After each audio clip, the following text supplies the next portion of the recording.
Welcome sa Tagalog Horoscope, ang iyong gabay sa pang-araw-araw na buhay. Hatid namin ang pinakadetalyadong horoscope na magsisilbing gabay mo sa pera, trabaho, pag-ibig, kalusugan, at swerte. Naway magtagumpay sa buhay ang lahat ng ating tagapakinig at subscribers sa buong mundo.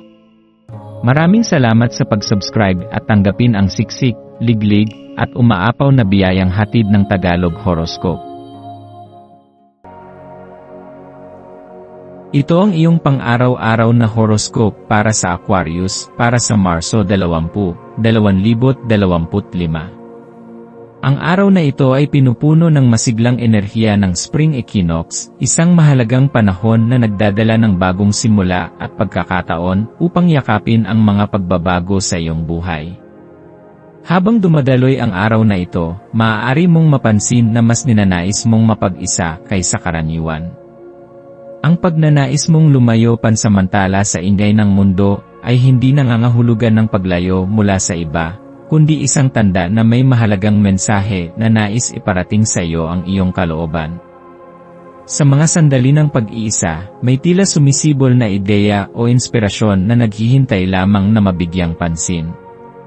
Ang katahimikan ay nagbibigay sa iyo ng pagkakataon upang marinig ang mga bulong ng iyong puso, mga ideyang maaaring maging daan upang tuklasin ang mas malalim mong pangarap at layunin sa buhay. Ang pagninilay ay hindi tanda ng kahinaan, kundi isang malakas na hakbang upang maunawaan kung ano talaga ang gusto mong tahakin sa hinaharap. Dahil ang buwan ay nasa Sagittarius, maaaring maramdaman mong humihila sa iyo ang diwa ng pakikipagsapalaran. Bagamat nais mong mapag-isa, may bahagi rin sa iyo na nagnanais lumabas sa iyong comfort zone at tuklasin ang mga bagong posibilidad, maging ito man ay paglalakbay, pakikipagkaibigan, o pagsubok ng mga bagong karanasan. Ito ang araw upang pakinggan ang paanyaya ng universo na lumaya mula sa mga limitasyon na dati mong itinakda sa iyong sarili. Ang araw na ito ay nagtutulak sa iyo upang palawakin ang iyong pananaw sa mundo. Maaari kang makaramdam ng udyok na subukan ang mga bagay na dati ay tila mahirap o imposible. Sa pamamagitan ng pagkakaroon ng bukas na isipan at positibong pananaw, maaari mong matuklasan na ang mga bagay na kinatatakutan mo noon ay mga pagkakataon pala na magpapalago sa iyo. Ngayon ay magandang araw upang hayaang umusbong ang iyong pagkamalikhain. Maaaring ito ay sa pamamagitan ng pagsubok sa sining, pagsulat, musika, o anumang bagay na nagpapahayag ng iyong damdamin at ideya. Huwag kang matakot na gumawa ng mga bagay na kakaiba o naiiba sa nakasanayan. Sa pamamagitan nito, mararamdaman mong mas buhay at may kabuluhan ang bawat ginagawa mo.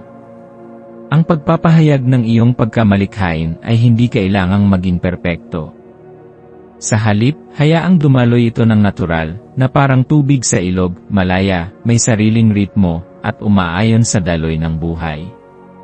Sa simpleng paghawak ng lapis upang magsulat ng iyong mga saloobin, o pagkuha ng pintura upang iguhit ang iyong imahinasyon, makikita mong may kapangyarihan sa pagpapalaya ng iyong damdamin sa pamamagitan ng sining. Habang nagtatapos ang araw, maglaan ng oras upang magpahinga at mag-recharge. Mahalaga ang pag-aalaga sa iyong sarili, lalo na kapag madalas kang nawawala sa iyong sariling mundo ng mga ideya at pananaw. Ang balanse sa pagitan ng pag-iisa at pakikisalamuha ay mahalaga upang manatiling buo at matatag ang iyong kalooban. Ang iyong maswerteng kulay para sa araw na ito ay bughaw, isang kulay na sumisimbolo ng kapayapaan, kalmado, at mental na kalinawan. Ang pagsusuot ng bughaw o pagkakaroon ng bagay na may ganitong kulay sa iyong paligid ay makakatulong upang mapanatili kang balanse at may tamang direksyon sa iyong mga desisyon.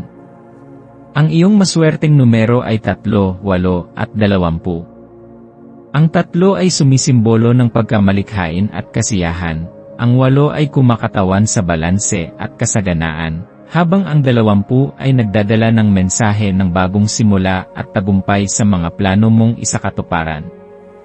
Ang maswerteng gawain para sa iyo ngayon ay ang paggawa ng isang bagay na nagbibigay sa iyo ng kaligayahan at inspirasyon. Maaari itong simpleng aktibidad tulad ng pagbabasa ng libro, pakikinig sa musika, o paglalakad sa isang lugar na nagbibigay ng katahimikan sa iyong isip. Sa paggawa nito, makakahanap ka ng mga sagot sa mga tanong na matagal mo nang pinag-iisipan. Sa pagtatapos ng araw, pagnilayan mo ang mga aral at inspirasyong nakuha mo. Maging mapagpasalamat sa mga maliliit na tagumpay na nagbigay sa iyo ng pag-asa at sigla. Alalahanin na ang bawat hakbang na ginagawa mo ay bahagi ng mas malaki at mas mahalagang paglalakbay tungo sa katuparan ng iyong mga pangarap. Ikaw ay isang Aquarius, puno ng ideya, malikhaing pag-isip, at may kakaibang pananaw sa buhay. Gamitin ang araw na ito upang palakasin ang iyong kumpiyansa sa sarili at payagan ang iyong espiritu na lumipad ng malaya patungo sa mga bagong posibilidad.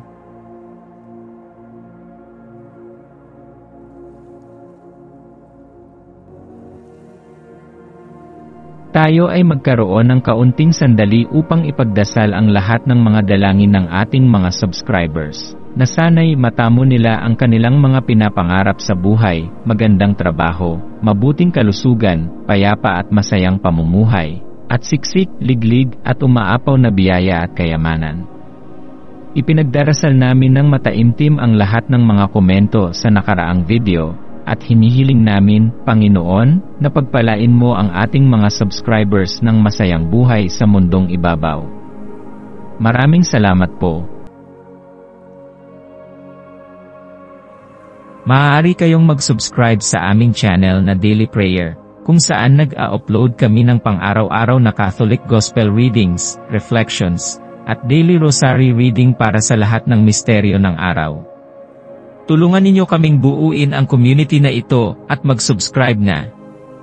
Ang link ay nasa description box. Maraming salamat sa panonood ng iyong horoscope ngayon araw. Naway gabayan ka ng mga bituin sa iyong landas. Huwag kalimutang mag-like, share, at subscribe para sa iba pang cosmic na kaalaman. Hanggang sa muli, manatiling konektado sa universo.